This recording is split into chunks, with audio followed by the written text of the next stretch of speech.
तो उनका पर्व मनाया जाता है। सब अपने अपने गुरुओं को जिनको मानते हैं, जिनसे कुछ पाया है, खाली गुरु यूं ही नहीं कह देते हैं, जिससे कुछ पाया होता है उसे गुरु कहते हैं। फिर यहाँ तो बोलेगा नहीं कोई, यहाँ तो ब्रह्म ज्ञान पाया है, आत्मज्ञान पाया है, ऐसा ज्ञान पाया है कि सबको नसीब नहीं है ना। और हमारे गुरु ने तो कहते हैं गुरु तो सब होते हैं, लेकिन सतगुरु बनाए आप समान। जो सतगुरु होता है, सतगुरु सत का ज्ञान देने वाला, सत क्या है? आत्मा, आत्मा का ज्ञान देने वाला सतगुरु होता है, और सतगुरु बनाए आप समान। लेकिन किसको आप समान बना सकता है?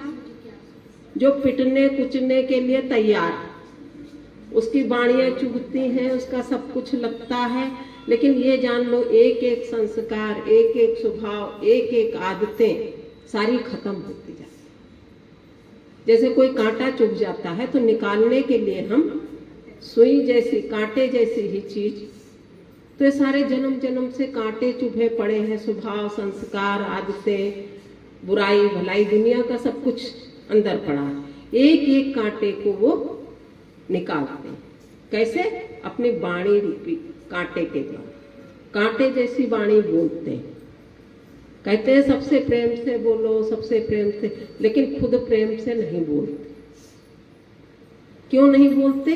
क्योंकि जो तुम आए हो कांटे निकालने हैं तुम्हारे, इसलिए वाणी भी चुभने वाली बोली जाती है।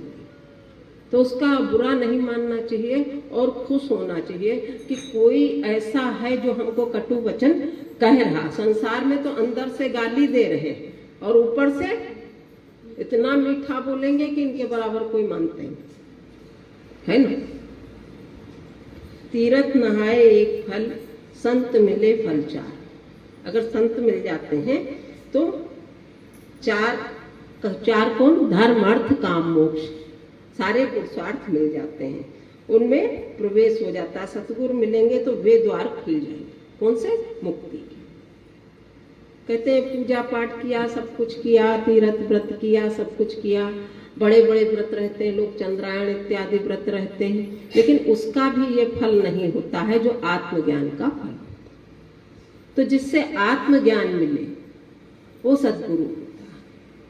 और आत्मज्ञान लग जाए तो आप समान बन जाते हैं, क्योंकि गुरु सब खोलकर बता देते हैं। उनको ये नहीं होता है कि हम गुरु बने रहे बाकी चेला बने रहे। तुम भी पुरुषार्थ करो, तुम भी एक दायरा तैयार करो और दूसरों को भी आगे बढ़ो, इसलिए ज्ञान दिया जाता है। सतगुरु मेरा सूरमा करे शब्द की चोट, मारे गोला प्रेम का हरे भरम की चोट। वो क्या करते हैं? पहले शब्द की चोट देते हैं। शब्द की चोट जो सह जाता है तो मारे गोला प्रेम का सारे भरम दूर कर देता है। लेकिन जैसे पत्थर उठाते हैं मूर्ति बनाने के लिए, तो वो पत्थर कितना सहन करता है, और जो छेनी हथौड़े की मार नहीं खा पाया, खंडित हो गया, तो वो हटा दिया जाता है। उसी तरह जो शब्द की चोट सह जाता है, फिर आखिर वो मूर्ति बनकर पूजता है, और जो शब्द की चोट नहीं सह पाता है वो खंडित पत्थर की तरह हटा दिया। इसलिए यहाँ सबसे ज्यादा महिमा है सहन शक्ति। किसके अंदर कितनी सहन शक्ति? अगर सहन शक्ति है तभी तुम इस ज्ञान को पा जाओगे, वरना नहीं। हाँ, लेकिन सही हो जाओगे और लोगों से ऊपर उठ जाओगे। कबीरा वे नर अंध है, हरि को कहते और गुरु को कहते और रूठे, हरि रूठे गुरु ठोर है, गुरु रूठे नहीं ठोर। गुरु भगवान अगर रूठ जाता है तो कैसे भी कितनी पूजा कर लो, कितनी माला जप लो, कितना क्या कर लो, तुम्हारा मन बेचैन रहे। क्योंकि रूठा क्यों? रूठता नहीं है। जब बिल्कुल कहने के उल्टा चलता है इंसान तो रूठ जाता। अब गुरु माना देह नहीं है, गुरु तत्व होता है जो प्रकट होता है। जिसके अंदर प्रकट हो गया वो गुरु, उसको लोग गुरु कह देते हैं। और जिसके अंदर अभी निर्माण चल रहा है आगे प्रकट होएगा जाकर, वो साधक होता है ना। गुरुबिन भवनिधि तरह न कोई, चाहे विरंचु शंकर शंभु। शंकर जी की पूजा करते हो तुम, बहुत मानते हो उनका वो, लेकिन कहते हैं कि भवनिधि नहीं पार कर सकते। भवनिधि क्या, भवनिधि क्या है? निधि माने संसार, भव संसार सागर से पार नहीं जा सकते। चाहे जितने तुमको वेद मंत्र याद है, चाहे जितना तुमको कुछ भी याद है, लेकिन तुम मुक्त नहीं हो सकते। ज्ञानी हो सकते हो, पंडित हो सकते हो, दुनिया की बातें तुमको पता है, बता सकते हो, लेकिन भवनिधि नहीं तर सकते। मन बुद्धि से पार तुम नहीं जा सकते, चाहे जितने पढ़े लिखे हो, चाहे भौतिक विद्या पढ़ी आपने, लेकिन आध्यात्मिक विद्या को पढ़ाता है उसे सतगुरु कहते। एक शास्त्र विद्या होती है, उसको पढ़ाने वाला भी गुरु ही कहा जाता है। द्रोणाचार्य वगैरह गुरु थे, कृपाचार्य गुरु थे, सदगुरु नहीं थे। तो जो आत्मज्ञान सुनाता है, ब्रह्म ज्ञान सुनाता है, और ब्रह्म ज्ञान की रहनी है जिसने अपने का अनुभव किया है, वो ब्रह्म ज्ञानी होता है, उसे हम सतगुरु कहते हैं। सत्य को बताने वाला गुरु। ब्रह्मज्ञानी गुरु की कृपा के बिना आदमी संसार सागर से नहीं तर सकता। संसार में कुछ भी मिल गया तो आखिर क्या आंख बंद होते सब चला जाएगा। नाती पोता, धन दौलत, प्लॉट, कुछ भी मिल जाए, बड़ी बड़ी गाड़ी बंगले, तुम्हारी आंख बंद हुई, तुम घर से बाहर निकले, तुम्हारे लिए क्या, कुछ भी नहीं। तो ज्ञान तुमको क्या बताता, सब कुछ करो, कर्तव्य कर्म समझ कर करो, लेकिन मैं ना मैं हूं ना ये मेरा। संसार नाटक में आया हूं, जो रोल मिला है वो मैं कर रहा हूं, और रोल खत्म होते ही मैं जाऊंगा कहाँ, मेरा आत्मा परमात्मा में जाएगा। लेकिन जाएगा तो तब जब परमात्मा को तुमने पहचाना। जब तुम अपना घर ही नहीं पहचानते तो जाओगे कहाँ। अब कहते हैं आत्मा जाता है तो उसको कोई जानता नहीं, वैज्ञानिक नहीं जान पाए। ये अनुभवजन्य है, वैज्ञानिक कैसे जानेंगे। सबकी अलग अलग गति है, सबकी हर जीवात्मा की अलग अलग गति होती है। उसके कर्म, स्वभाव, संस्कार के अनुसार उसकी गति होती है। वो वैसी वैसी जगहों पर जाता है, और उसके बाद जब सब पूरा हो जाता है तब फिर से उसको दोबारा कर्मों के अनुसार दूसरी योनि में डाला जाता है। तो इसकी सबकी अलग अलग, तो वैज्ञानिक क्या खोजेंगे इसमें। बहुत कुछ ऐसा है जिसे विज्ञान नहीं खोज सकता, हमारे ऋषि मुनियों ने खोजा, क्योंकि वो अनुभवजन्य है। जो अनुभव करेगा वही जानेगा, दूसरा नहीं जानेगा। जब वो अनुभव करेगा तो वो जानेगा, दूसरा नहीं जानेगा। ये सब अनुभवजन्य होता। ज्ञान बहुत सूक्ष्म है, जो शब्दों से भी किसी को बताया नहीं जा सकता। बस गुरु उस द्वार तक पहुंचा देते हैं, बाकी प्रवेश करना तुम्हारी इच्छा और ईश्वर इच्छा। तुम्हारी कितनी इच्छा, तुम क्या मछली की तरह तड़प रहे हो।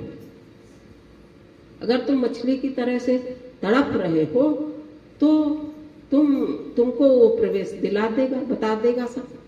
और तुम्हारी तड़फन इतनी नहीं है तो तुम किनारे ही खड़े रहो, मन बुद्धि के छोर पर ही खड़े रहो। जो ज्ञान तुम सुनाते हो, जो ज्ञान तुम सुनते हो, कहाँ तक का, मन बुद्धि वाणी तक का, अनुभव वाणी से परे।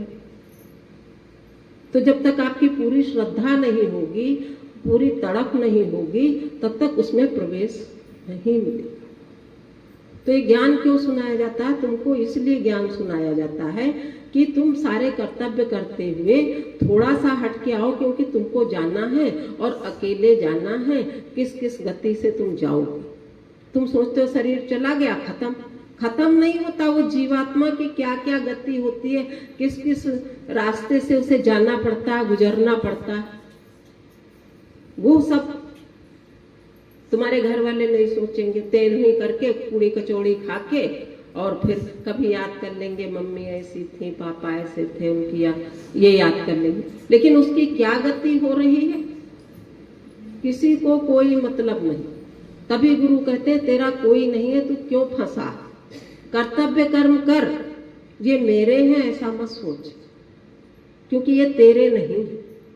तेरे तो अपने कर्म, अपना ज्ञान, वो तुम्हारे संग चलेगा, प्रकाश देगा। अगर तुमने आत्मा का ज्ञान सुना भी है, नहीं हुआ, लेकिन आपके लिए प्रकाश मार्ग तो खुल ही गया, आपको जाने में टक्कर नहीं, प्रकाश मार्ग खुला। कोई रोशनी दिखाता जाए टॉर्च की, तो कितना बीहड़ रास्ता हो हम पार करते चले गए, तो उसी तरह से रास्ता खुल जाता। तो यही गुरु बताते हैं। लोग सोचते हैं क्यों बुलाते, क्यों बुलाते, जब एक ही आत्मा है, सब मेरे हैं, हम सबको अपना मान चुके हैं, तो अपने बच्चों का माँ बाप भला चाहते हैं ना, कि इनका उद्धार हो, भाई अच्छा पढ़े, अच्छी सर्विस करें, मेरा नाम हो।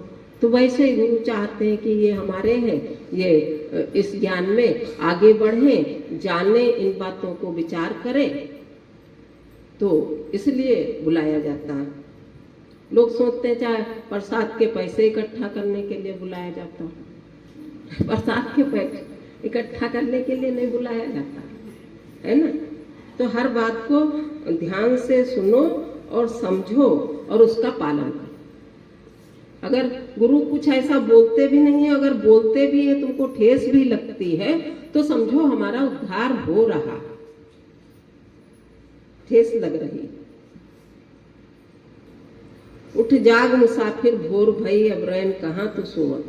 क्यों कहा रैन कहाँ, रात कहाँ? क्योंकि तुमको चाहे एक बार सुनने को मिल गए, लेकिन तुमने जान तो लिया कि हमारा लक्ष्य क्या है, मनुष्य जन्म का ध्येय क्या है। खाली बच्चे पालना, पैदा करना है तो जानवर भी पाल लेते हैं, और चिड़िया जब तक बच्चे को उड़ाना नहीं सिखा लेती है तब तक उसके संग रहती।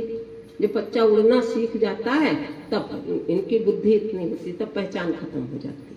मनुष्य की बुद्धि इतनी तीव्र होती है कि अंत समय तक उसे याद रहता है ये मेरे माँ बाप है, ये मेरे बच्चे हैं। लेकिन जानवर और पक्षी भूल जाते हैं, है ना। तो इसकी बुद्धि इतनी है, विवेक है, इसीलिए भगवान ने कहा तू भवसागर पार कर सकता। लेकिन उसमें हनुमान जी चले पार करने के लिए भवसागर, तो मैनाक पर्वत आया, है ना। तो मैनाक पर्वत पर क्या था, बहुत आराम, ऐशो आराम कि मेरे ऊपर आराम कर लो। हनुमान जी ने कहा राम काज कीने बिना मोहि कहां। और इस जीव को अगर मान सम्मान मिलने लगता है, ये सब मिलने लगता है, यही मैनाक पर्वत, तो उसमें अटक जाता है। अब तो हमारा हो गया, अब तो हमारी पूजा हो रही। कहा किसकी पूजा हो रही, तुम्हारी नहीं हो रही, इस देह की नहीं हो रही, इसके भीतर जो हरि और गुरु तत्व प्रकट हुआ है, पूजा उसकी है, देह की पूजा नहीं है। वो देह की मान के खुश होता है और उसमें अटक जाता है। कहा पूजा भी हुई है, कहीं जूते भी पड़ते हैं, कहीं बदनामी भी होती है, कहीं लांछन भी लगाए जाते हैं। तो ये तो देख लिया, वो जो लांछन बदनामी ये सब सह रहा है, वो भी तो सह रहा है ना। तो कहते वो भी भगवान ही करवाते।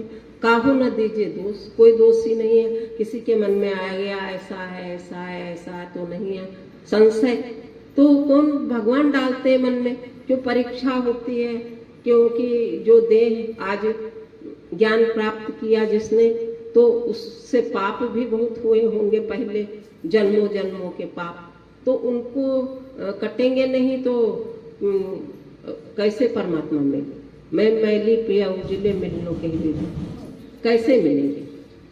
वाणी का महत्व है। गुरु वाणी, गुरु क्या है, वाणी है, उसका महत्व। तो वाणी को आप अपने जीवन में अच्छी तरह से लगाओ, अहंकार छोड़ दो। ये सोचो कि मैंने तो अभी मन बुद्धि तक की विद्या पाई थी, और ये विद्या तो मन बुद्धि से ऊपर की है। तो अपना अभिमान छोड़ो। अभिमान काहे का होता, मन और बुद्धि अभिमान पैदा करते। तो बहुत ज्ञानी हो, तुझे बहुत ज्ञान। तो कहा कौन सा, बुद्धि में कौन सा ज्ञान होता, शास्त्र ज्ञान हो जाएगा, भौतिक ज्ञान हो जाएगा, नौकरी चाकरी मिलने वाला ज्ञान हो जाएगा, लेकिन आत्मज्ञान तो नहीं होगा। कोई जज बैठा है, उसने भी अगर आत्मज्ञानी नहीं सुना है तो वो भी संसारी। कहाँ है ज्ञान? तो मन बुद्धि से परे का ये ज्ञान है। अकेले बैठोगे तो भी सूने हो जाओगे। बड़े बड़े गायक भी अंत तक रियाज करते हैं। गुरु ने क्या बताया? अब तुमको जैसे किसी को ज्ञान हो गया तो कहा अकेले बैठोगे तो सूने हो जाओगे। ये महफिल क्यों जमा करी जाती है? हमारा तो हो ही रहा, हो ही गया, अब औरों का भी। ज्ञानी क्यों कर्म करता? कहते ज्ञानी को कोई कर्म करने से मतलब नहीं होता। वास्तव में कोई मतलब नहीं होता, लेकिन वो कर्मों में ही बरतता। भगवान ने गीता में लिखा, वो कर्मों में ही बरतता, लोक संग्रह के लिए, क्योंकि आए हैं लोक का कल्याण भी करना। ये भाव उसके भीतर होता है और यही उसका कर्म होता है, यही उसका कर्तव्य होता है। पहले बच्चे पालने का कर्तव्य होता अगर गृहस्थ में आया, उसके बाद फिर ज्ञान अगर मिल गया तो ज्ञान देने का कर्तव्य होता। कहा अगर ज्ञान तुमको हो गया और तुम बैठे रहे तो कहा अज्ञान भी आ सकता है, माया में बड़ा आकर्षण। तो अंत तक सत्संग करते रहे। स्वामी रामतीर्थ ने कहा मेरे आनंद का प्याला लबालब भरा, आनंद का लबालब भरा है। तुमको भी जब ऐसे आनंद मिलेगा तो रह नहीं पाओगे। बर्फ के किसी कोने में जल नहीं रहता, पर बर्फ है ही जल। तुम भी ये नहीं हो, ये नहीं हो, तुम भी हो ही ब्रह्म। इस बात को जान लेना। एक तो होता कहना, एक होता अनुभव कर लेना कि मैं भी वही हूं। तो इसके लिए देखो चिंतन मनन करना पड़ता है, प्यास जगानी पड़ती है कि हम सुने और हम जाने, प्यास बुझानी पड़ती है। ऐसे ही भगवान, अब देखो संसार में तो अपमान मिलेगा। यहाँ तक बच्चे भी अपमान करते हैं। जब 36 साल की उम्र में हमको ज्ञान की आग जली कि मैं आत्मा को जानूं, तो अब उसका दोष मिल रहा। बच्चे कहते हैं तुमने जब हमारी उम्र थी पढ़ने की तब तुमने ध्यान नहीं दिया, तुम सत्संग में 2-2 टाइम भागे। अब तुम्हारी उम्र है सेवा करवाने की तो तुम भाग रही हो इधर उधर, हम सेवा भी नहीं कर पाते। ना तुमने हमारी करी, ना तुम अपनी करवा रहे। जे झगड़े तो संसार में तो कोई चैन नहीं लेने देगा। लेकिन हमको अपना रास्ता निकालना, कैसे निकालना है ये हमारे ऊपर। गुस्सा हो जाते हैं, गुस्सा हो जाते हैं, फिर मान जाते हैं, फिर गुस्सा हो जाते हैं, फिर मान। हम उनके गुस्सा होने से बिल्कुल बैठ जाए, बुलाते चले भी जाते हैं और गुस्सा होते हैं, कहते हैं आप बहुत कर लिया सत्संग अब रहने दो, तो उनके कहने छोड़ देंगे। गुरु क्या कह रहा? गुरु क्या कह रहा? अंत तक, मरते दम तक तुमको ये करना है। अगर बोल पा रहे हो, अगर चल पा रहे हो तो छोड़ना अंत समय। तो संसार तो रोड़े डालेगा, लेकिन हमारी हिम्मत, हमको रास्ता निकालना होता है, हमें रास्ता निकालना है। ऐसे ही भगवान तेरे अंदर ही हैं, तू है ही भगवान। गुरु क्या कहते हैं? मान न मान, तू है ही भगवान। भगवान गुरु भी कहते हैं मान न मान, तू है ही भगवान। स्वयं अपने भगवान पने में रहकर दूसरों को भी यही बताओ कि तू भी भगवान, तू भी भगवान। कहते हो विवेकानंद का हाथ पकड़ा परमहंस जी ने। विवेकानंद ने कहा इतने गुरुओं के पास हो आया है, किसी ने भगवान का दर्शन नहीं करवाया, क्या आप दर्शन करवा सकते हो? तो परमहंस ने तुरंत हाथ पकड़ लिया, कहा हाँ मैं दर्शन करवा सकता हूँ, और तुझे ऐसे दर्शन करवा सकता हूँ जैसे मैं और तू आमने सामने खड़े। फिर हाथ पकड़ा, तू है ही भगवान। अब उनकी मन बुद्धि चली, मैं कैसे भगवान? तो अंत में दिखा दिया तू भगवान, दिखा दिया ना। निंदा बुराई करते हो, आकार में विकार ही है, आकार में विकार है। मुंह से निंदा बुराई निकल जाए तो कोई बात नहीं, साधक के भी निकल जाती है तो कोई बात नहीं, तुरंत कह दिया अरे वो स्वभाववश निकल गया, सब एक ही आत्मा है, भगवान ही है, कोई दूसरा नहीं है, भगवान की लीला है। तो तुमने पेपर में कुछ गलत लिख दिया कॉपी में और बिगाड़ दिया तो तुम्हारा कर्म नहीं बनेगा। स्वभाववश तुमने किसी से कुछ कह दिया जो तुमको नहीं कहना, लेकिन कह दो है ही भगवान की लीला है, वो जो कुछ करा रहे हो रहा, तो तुम्हारा बिगड़ गया, कर्म नहीं बनेगा। सारी युक्ति गुरु ने बता दी, क्योंकि स्वभाव एकदम जाता नहीं, बुराई भलाई करने का स्वभाव है वो एकदम तो नहीं जाएगा, बहुत बाद में निकल पाता है। कपड़े का कुर्ता बनाना है तो उसे काट छांट कर आकार दिया जाता है, जब देह मिला तो उसमें भी विकार आ गए। क्या? काम, क्रोध, लोभ, मोह, अहंकार, मद मत्सर सब आ गए। तो गुरु देह से ही छुटाते हैं, कहते हैं तो देह है ही नहीं, तो आत्मा है, और आत्मा निर्विकारी है ना। तो उसी का चिंतन करते हैं, मैं आत्मा हूँ, मैं निर्विकारी हूँ। और मन में ये उल्टी सीधी बातें आती हैं तो कह दो ये तो विकार हैं, और देह मिला है तो इसमें विकार रहेंगे। लेकिन उन विकारों को हम सत्य ना माने, झूठ है, आया और गया। कोई आया तुम्हारे घर और चला गया तो तुम्हारा कोई नुकसान नहीं, आया तुम्हारा माल वाल बटोर के चला गया तो नुकसान। तो मन में बातें आई, कोई बात नहीं, तुमने उन बातों को महत्व ही नहीं दिया। संसार है, संसार झूठा है, संसार मिथ्या है, ये बातें तो संसार की हैं, मैं तो आत्मा। ये ज्ञान आपने दोहरा लिया तो आपका कोई कर्म नहीं बनेगा, है ना। रात में सोते समय पलंग पर गए, इसके लिए अलग से टाइम नहीं चाहिए। पलंग पर गए, बोले मैं तो निर्विकारी आत्मा हूँ, मेरे अंदर कोई विकारी नहीं, ये देह विकारी है और इसको एक दिन जल जाना। मैं निर्विकारी आत्मा हूँ, मेरी कभी मौत नहीं होती, मैं सच्चिदानंद स्वरूप हूँ, मेरी कभी मौत नहीं, मैं कभी बीमार नहीं पड़ता। कौन पड़ता है? देह पड़ता है। देह में विकार, देह पापी होता है ना। मैं आत्मा हूँ निर्विकार। अगर देह को लेकर चलोगे तो कोई ये नहीं कह सकता कि मैं पापी नहीं हूं, मैं पुण्य, क्योंकि पाप पुण्य द्वंद्वी जोड़ा है।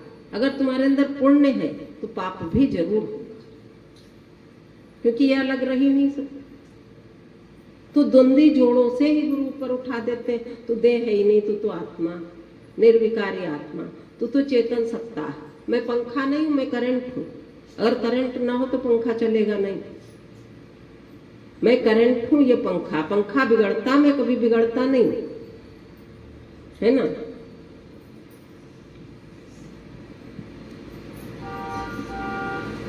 सुमति कुमति सबके उर रहाई, तो कहा सुमति को इतना बढ़ाओ कि कुमति तुम्हारे ऊपर हावी न हो सके। देह में सुमति को, सज्जनता को, अच्छी आदतों को इतना बढ़ाओ कि बुरी आदतें उनके नीचे दब जाए। बुरी आदतें चली जाए ऐसा नहीं हो सकता।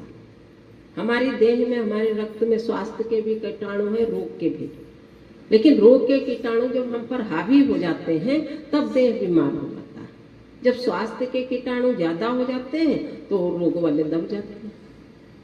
तो व्यवहार में तो यही करना और मानना अपने को निर्विकारी आत्मा। मैं निर्विकारी आत्मा हूँ, मैं ये देह नहीं हूँ, देह छोड़कर जाऊंगा, मुझे परमात्मा में मिलना। परमात्मा कैसे है? परम आनंद स्वरूप, परम प्रेम स्वरूप। तो जब तुम परम प्रेम स्वरूप, परम आनंद स्वरूप का आज चिंतन कर रहे हो तो उसी में जा मिलोगे। और चिंतन कर रहे हो बेटे का, चिंतन कर रहे हो इसका उसका, तो कहा जाओ जानवर योनि में जाओ। तुमको भगवान ने मनुष्य योनि इसीलिए दी थी कि तुम इससे ऊंचे उठ जाओ, बुद्धि विवेक। लेकिन तुमने सारा संसार में ही पूरा अपना जीवन लगा।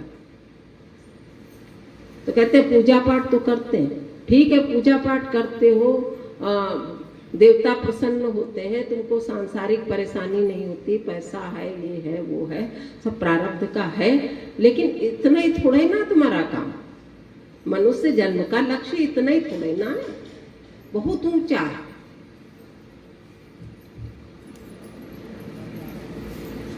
देखो गुरु नानक के 2 चेले थे, पहला मर्दाना। तो मर्दाने को जब भूख लगती थी तो गुरु नानक को छोड़कर चला जाता था। जब उसको भूख लगती थी तो गुरु नानक को छोड़कर चला जाता था। एक दिन रास्ते में राक्षस मिला, मर्दाना घबराया, गुरु को पुकारा, गुरु ने आकर रक्षा की। जब हम गुरु को छोड़ते हैं तो माया रूपी राक्षस हमें खाने को दौड़ता, साथ छोड़ते हैं। अब देखो अर्जुन को तो इतना भगवान ने विराट रूप दिखाया, चतुर्भुज रूप दिखाया, ज्ञान सुनाया जिस समय से जरूरत थी। और जब यज्ञ का घोड़ा छोड़ा तो भगवान कह रहे हैं अर्जुन साथ चलूं, तो वो कह रहा कहा कि हम तो अकेले ही काफी हैं, आप क्या करोगे, बहुत थक गए। उसने सोचा अगर ये बैठ गए हमारे रथ में तो सब कहेंगे इनकी वजह से जीत गए। देखो फिर भी अभिमान आ गया, सब रूप देखकर भी अभिमान आया। तो बोला आप क्या करोगे जाके। भगवान ने परीक्षा ले ली। 17 साल के बालक ने घोड़ा पकड़ लिया और युद्ध के लिए तैयार हो गया। अर्जुन उससे जीत नहीं पाया। 17 साल के बालक, सारा घमंड चूर हो गया। अब पुकारा है आओ अब आओ, कौन आए। भगवान आइए, आप आइए, मैं जीत नहीं पा रहा, मेरे रथ में आइए। तब भगवान आए। भगवान ने कहा देखो जीत तो तुम इस लड़के से पाओगे नहीं, क्योंकि ये भी मेरा परम भक्त है और तुम भी, तो जीत तो पाओगे नहीं इससे। तो फिर क्या करा था भगवान ने, अर्जुन को तो वो दे चुके थे वचन, इसलिए अर्जुन को जिताना था। तो गर्दन काट के उसे पुजवा दिया। और क्या, तो कहते हैं हमको अहंकार तो बिल्कुल नहीं लाना, चाहे कितना ऊंचा उठ जाए तभी गुरु के सामने अहंकारी नहीं बने। क्योंकि गुरु तत्व है वो, तुम उसके आगे नहीं झुके तो तुम्हारा कल्याण नहीं होगा। गुरु देह नहीं है, तुम देह को देख रहे हो, ये गुरु नहीं है, देह गुरु नहीं है। देह गुरु होता तो इसको रोग क्यों लगते, देह गुरु होता रोग क्यों लगते हैं। पापों के कारण इस देह से जाने कितनों को जन्म जन्म ताड़ना दी होगी, पीटा होगा या कुछ भी किया होगा। बहुत से लोगों की टांग टूट जाती, ज्यादा हाथ टूट जाते, टूटते रहते। कहते हैं ये लोग कौन होते, इन्होंने गऊओं को बहुत मारा होता। पाल लेते हैं, जब वो दूध नहीं देती हैं, पैर चला देती तो खूब मारते, ये नहीं देखते कि इसके कितना चोट लग रहा। उनके कहते बहुत हाथ पांव टूटते। तो सब अपने ही कर्मों का खाता होता है जो देह भोगता है। तो मैं देह नहीं हूं, मैं निर्विकारी आत्मा, और हमारे भीतर वो गुरु जागृत है। हम ऐसे देखते हैं।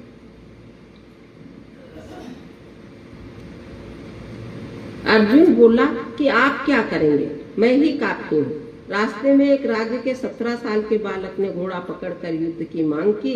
अर्जुन उससे जीत नहीं पा रहे थे। श्री कृष्ण को पुकारा, मेरा बेड़ा पार करो। भगवान तुरंत वहां आए और अर्जुन से कहा तुम इसे जीत नहीं पाओगे, ये भी मेरा ही भक्त है। तुम्हारे भीतर जो अभिमान आया था उसे हटाना था। अभिमान आया था, अब तो हम वो हो गए। और वहां भी देखो भिल्लन लूटी गोपियां, सोई अर्जुन सोई बाण। भीलों से नहीं जीत पाया अर्जुन। तो किसी को अपने को बहुत ऊंचा समझने की जरूरत नहीं होती है। भगवान के सहारे से ही हम लोग भी उनकी सेवा करते हैं। ये जो सेवा कर रहे हैं वो उन्हीं के सहारे से, गुरु के सहारे से। लहरें सागर से जुदा नहीं होती। ज्ञान से ये फर्क आता है कि हम मन के उतार चढ़ाव से दुखी नहीं होते। मन में उतार चढ़ाव आते हैं, कोई अच्छी परिस्थिति आ गई, मन की कामना पूरी हो गई तो खुश हो जाते हैं। कुछ ऐसी परिस्थिति आ गई, बीमारी आ गई, मौत आ गई या कुछ ऐसा हो गया तो दुखी हो जाते हैं। तो ज्ञान सुनने वाला सुख दुख से ऊपर चढ़ जाता, कहता ये तो सागर की लहरें हैं और मैं सागर हूं। सागर अंदर में बिल्कुल शांत, ज्ञानी अंदर में शांत होता, और ऊपर सब रो रहे हैं तो भी रो लेता, और अंदर से कोई बात ही नहीं चल रही उसके भीतर। तो ज्ञानी की पहचान क्या? ज्ञानी की कोई भी पहचान नहीं। वो अंदर से शांत पड़ा है, ऊपर से आंसू भी बह रहे हैं, सबका साथ भी निभा रहा है, अपने परम ब्रह्म में भी योग लगा हुआ। तो अंदर से कैसे चेक करोगे तुम उसे? अंदर से क्रिया तो एक सी होगी, चेक नहीं कर सकते। तो कहा श्रद्धावान लभते ज्ञान। जिसको श्रद्धा है वही ज्ञान को पाएगा। क्रिया देखेगा, उसका कर्म देखेगा तो ज्ञान नहीं पा सकता, है ना।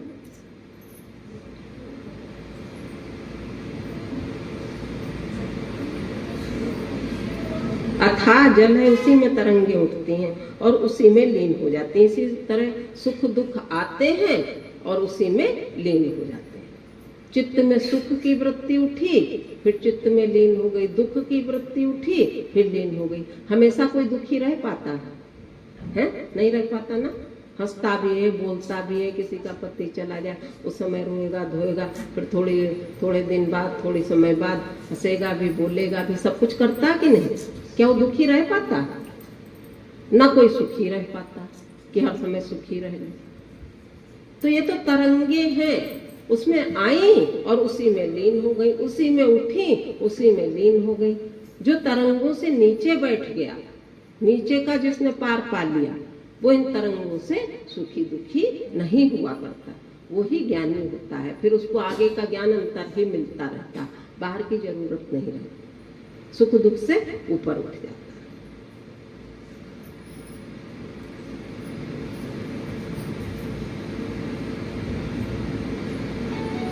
इसी तरह हमारे सारे संकल्प विकल्प उस आत्मा से उठते हैं, उसी में लीन हो जाते हैं। इनकी अलग सत्ता नहीं, ये बात सत्संग से समझ में आ जाती है और इंसान एक नॉर्मल इंसान बन जाता है, सुखी दुखी नहीं, एक सा हो जाता। अब उसे कह दो पहचान, तो पहचान कोई नहीं।